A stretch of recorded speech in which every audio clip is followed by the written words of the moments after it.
Today on the Everything 80s podcast, Leisure Suit Larry, the forbidden video game.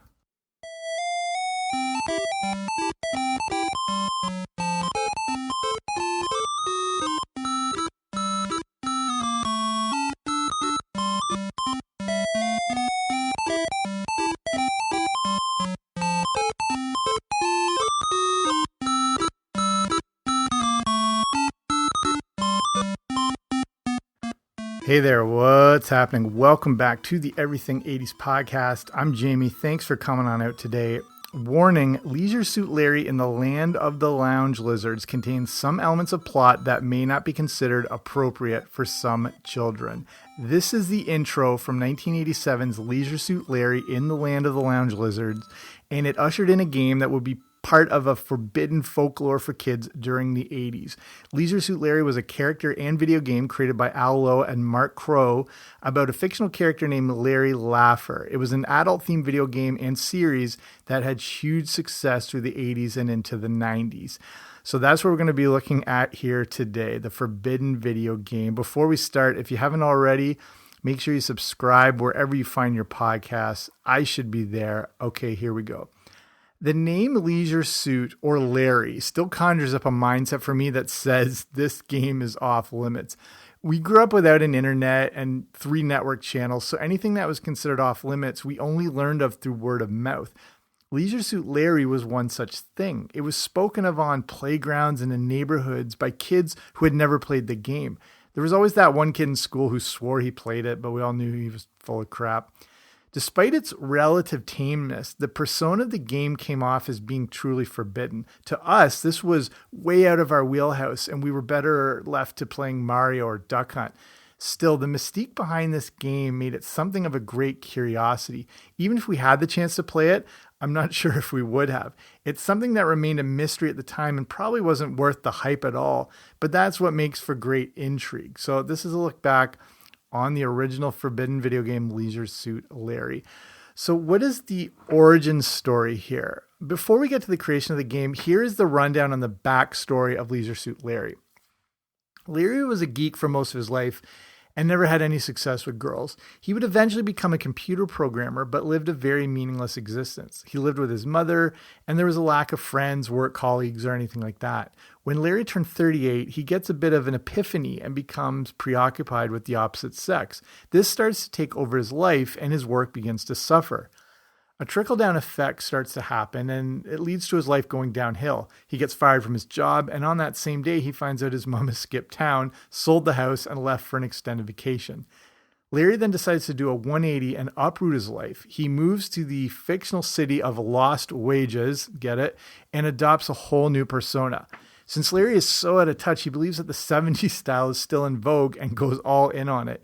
He gets a polyester leisure suit and puts together a look that he thinks is still cool. And you can probably picture people like this right now. The origin story of Larry leaves us with him selling his Volkswagen Bug and making a cool $94 on it. After he sells the car to a junkyard, he ends up outside Lefty's bar, and that's where the very first game, Leisure Suit Larry in the Land of the Lounge Lizard, begins. So, I mean, you know, Spider-Man, Incredible Hulk, I mean, they can't top a backstory like that. But let's look at how Leisure Suit Larry was created. So that's the fictional backstory behind the characters, but here's how the game really came together. Video games in the 80s were all about epic adventures and heroes. The idea with Leisure Suit Larry was that he would be the exact opposite of this. The idea was to create a very unconventional type of video game where the hero would constantly be mocked and ridiculed. Whereas other games were all about saving a princess and going through quests, Larry would be adult-themed and really not safe for work. Though that acronym didn't exist then. The concept was put together by Al Lowe, who wanted to create the complete opposite of a GQ model. Larry was the classic short, balding, and out-of-shape loser who never lands a girl. To complete his look, besides the leisure suit, Larry wore a Hawaiian shirt, gold chain, and a chest toupee, which was an actual real thing in the 70s. It seems like the worst decade in human history. In case you don't know this, you're just going to have to Google Leisure Suit Larry, and you'll see the cover of the original games and get an idea of what this guy is. But you can picture Cousin Eddie essentially from Christmas Vacation, and that's sort of what we're dealing with.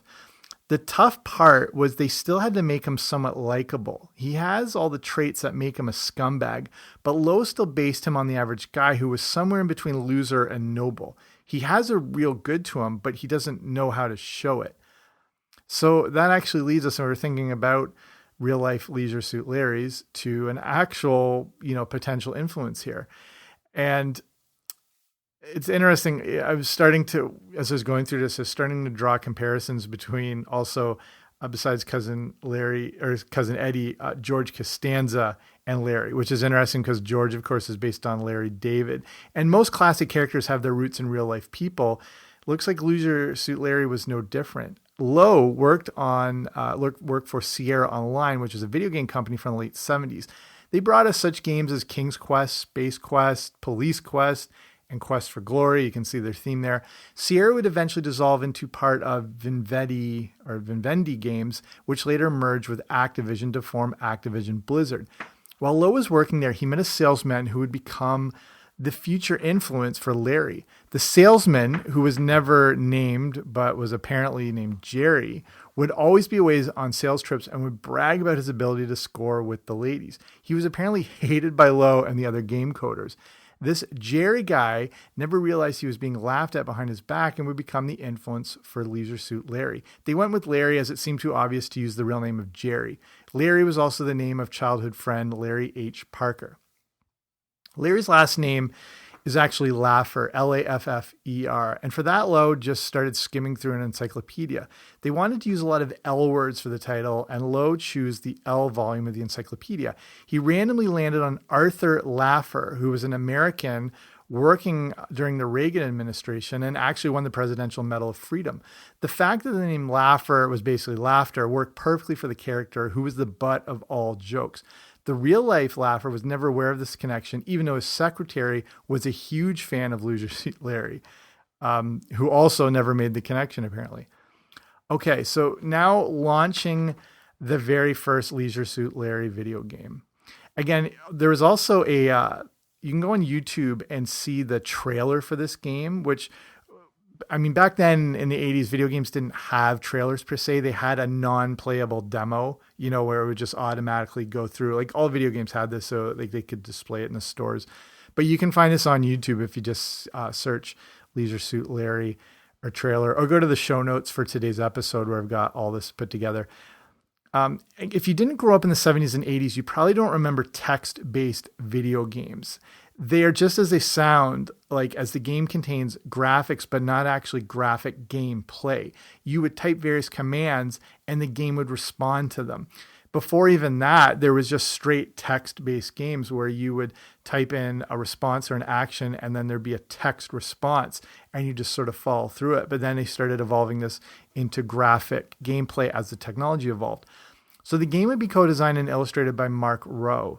It was first released on the Apple II, this is how far back that's going, PC DOS, and then would be ported over to some more familiar systems, including Amiga, Atari ST, then the Apple Macintosh, the Tandy Color Computer 3, the Apple II GS. The game would feature 256 colors, and besides using text controls, you could also move Larry with the directional keys. If you were to stand in front of a bar, for example, you could type in the command to ask for a drink. If the command wasn't recognized, the game would give you hints to help move it on. The early parts of the game actually included Larry being able to use the bathroom, which as kids, I remember hearing that idea blew my mind that this guy could actually go like take a dump in the bathroom. That was an actual command programmed into the game. Again, it's another one of those things I remember hearing about this and always thinking it was made up. There's just no way we could know all this. The closest I got to this game was a friend's father who owned it, but who kept it actually locked in a desk that because he said it was not appropriate for kids. So that only grows the mystique of this game. It's sort of in that era where, again, these things that we found very titillating, like, say movies like Revenge of the Nerds or Porky's and things that are obviously not as bad now looking back, but as a kid, they're just mind blowing or just capture your attention so much. And that was part of Leisure Suit Larry. So before you start even playing the game, you had to show you were old enough to play it. You actually had to prove you were old enough to play it, even if we got our hands on this thing. To start the game, you're showing, it's like, on websites now where you have to just enter in your an age or whatever just to show you can go into the website. But with this game, it would ask you for your age and then request you answer 5 different questions in order to prove it. If you miss 2 questions, no game for you. Here's the actual questions from the game. Okay, question 1. The term working girl refers to 1, a secretary, 2, a lady of negotiable value, 3, an industrious woman, 4, an employed female. Number 2, which U.S. president was not elected to office? Johnson, Eisenhower, Ford, or Cleveland? Number 3, Elizabeth Taylor is 1, an actress, 2, creator of a line of cosmetics, 3, celebrating her silver wedding anniversary, 4, a singer. I thought she could technically be all of those. I don't remember the actual answer. The 4th question, the G-spot is supposed to be 1, ground zero at a nuclear blast, 2, a female erogenous zone, 2, an unexplained astronomical discovery, 4, the place where the FBI was first established, and 5, ERA is an abbreviation for 1, Earnest Realtors of America, 2, Equal Rights Amendment, 2, Erogenous Readers Association, 4, Air Recovery Association. The final question, if you got through all that, is which is not a currency? 1, yen, 2, lira, 3, fennel, 4, rupee. Assuming you grew up in the 70s and were able to answer these questions in 1987, you have now made it into the game where you are told, quote, and now slip into your leisure suit and prepare to enter the land of the lounge lizards with Leisure Suit Larry. I think I maybe at the time would have got one of these correct, and it was, if anything, it was probably that Elizabeth Taylor one. Honestly, most people I know today would struggle with getting 3 out of 5 correct here, I'd bet. Honestly, this is such a brilliant idea. I don't know why all websites don't go back to this barrier of entry instead of just, again, having to enter in your date of birth, which obviously every kid's going to fake anyway. And of course, those websites want all that traffic anyway, so they're really not trying to hide anything. Okay, so we've had a bit of a rundown, but here's the plot of Leisure Suit Larry in the land of the lounge lizards. You've started outside Lefty's bar and lost wages. This is one of 5 different areas that you have access to during the game. The others being the casino, a disco, a 24-hour wedding chapel, and a convenience store. Fun fact, the convenience store is named the Quickie Mart, which you can probably see was an influence on The Simpsons, which would debut a few years later. To get around, you either have to pay some big time taxi fares, that costs a lot. That's a transport option. Or you can walk between places as long as they are right next to each other. If you try to walk to places that aren't nearby, Larry either gets mugged or gets hit by oncoming traffic. He can also earn money to get through the game by playing at the casino. Based on a game of a guy trying to score with women, obviously they play a big part in this game. When Larry talks to any key woman during the game, you get a very detailed description of who you're talking to. Larry is always shot down at first, but then can hit them with some pretty lavish gifts, which gives him some favorable reactions. Some women don't fall for it, but you have to give gifts to proceed through the game. The final area of the game, the hotel penthouse, is where you have hopefully completed your quest.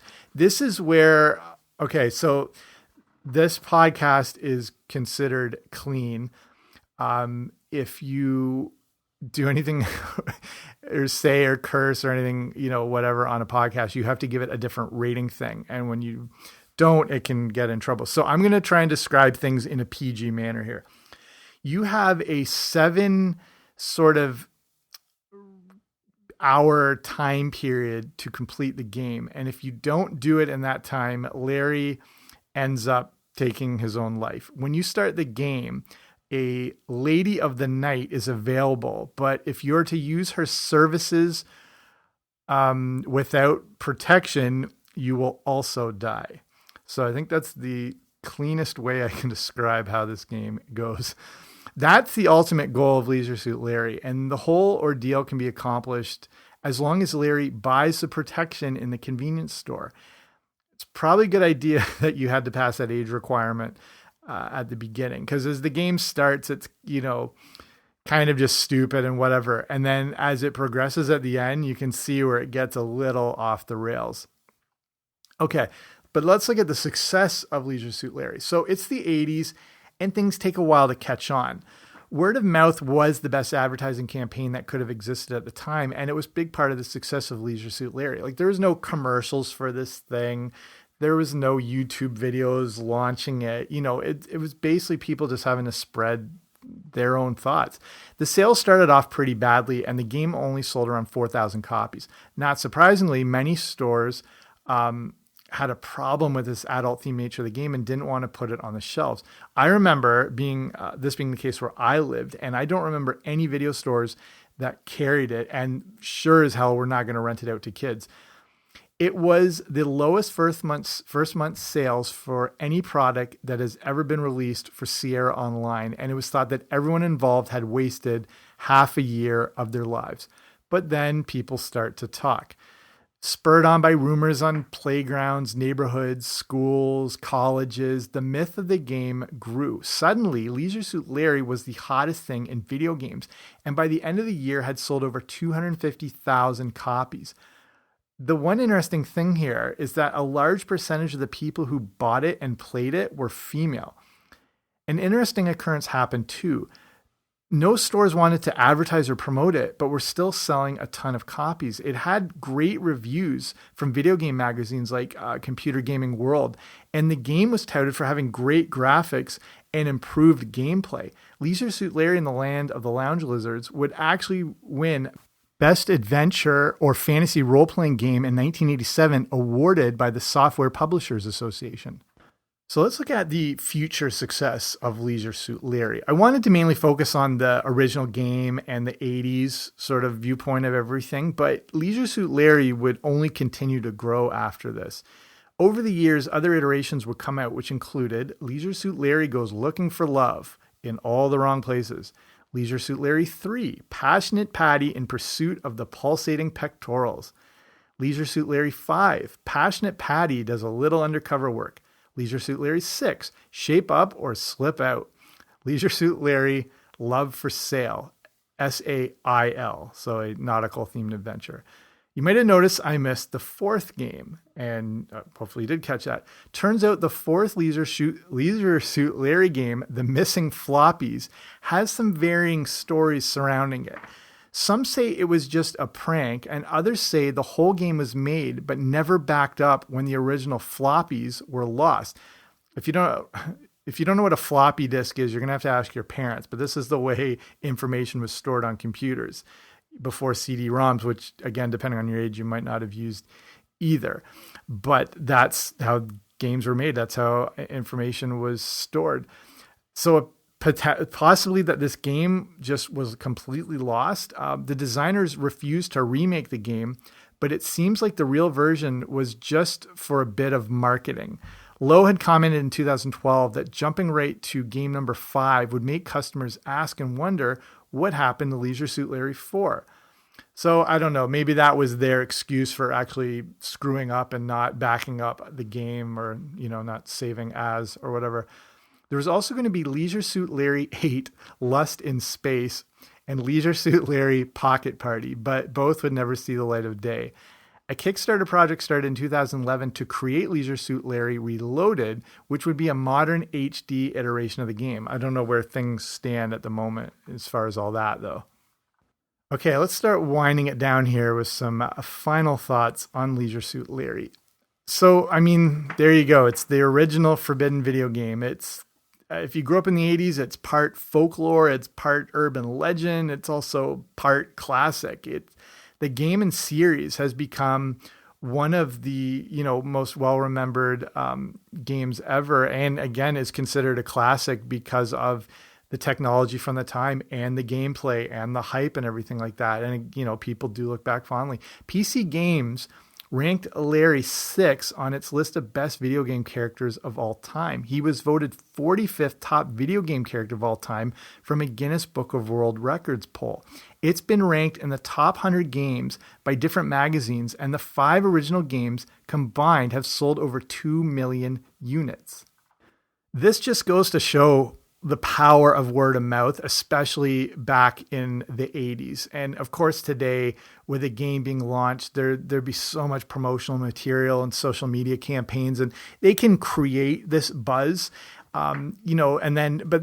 Whether it's a video game or a movie or whatever, a new TV show, the content has to live up to the hype, and people will quickly realize if it's, genuine or not. But you still are able to manufacture fake hype and fake interest, just getting like the right hashtag going, or get the right influencer to promote it or whatever. And then, the content will stand on its own or it will fail. But this was complete word of mouth that launched this app, like this, Leisure Suit Larry empire, if you want to call it, because they made hundreds of millions of dollars off this game. And it was also a critical success at the same time. And this is all because like kids in college were talking about this game you've got to play. And then guys in the office are passing it around. And then kids like me are like, we've got to play this game somehow. And all of this worked. Again, no promotion. Stores weren't even promoting it. They weren't even putting it on the shelves directly. People were having to come in and ask for it. Like, you cannot beat marketing of that nature. Instead of like pushing on people are coming to find it and asking for it by name. So, I mean, it's kind of an amazing sort of case study as well on creating intrigue and creating sort of mystique. And of course, again, that whole not safe for work and adults only theme is always going to help. But in this case, it's amazing because technically, and from a video game standpoint, it was seen as sort of groundbreaking at the same time. So as well as being bawdy and inappropriate, it was able to back it up because, again, people hadn't really played a text-based graphic designed gameplay video game before, or one that just didn't work like this. And then there was full images that loaded and just stuff you would never normally see.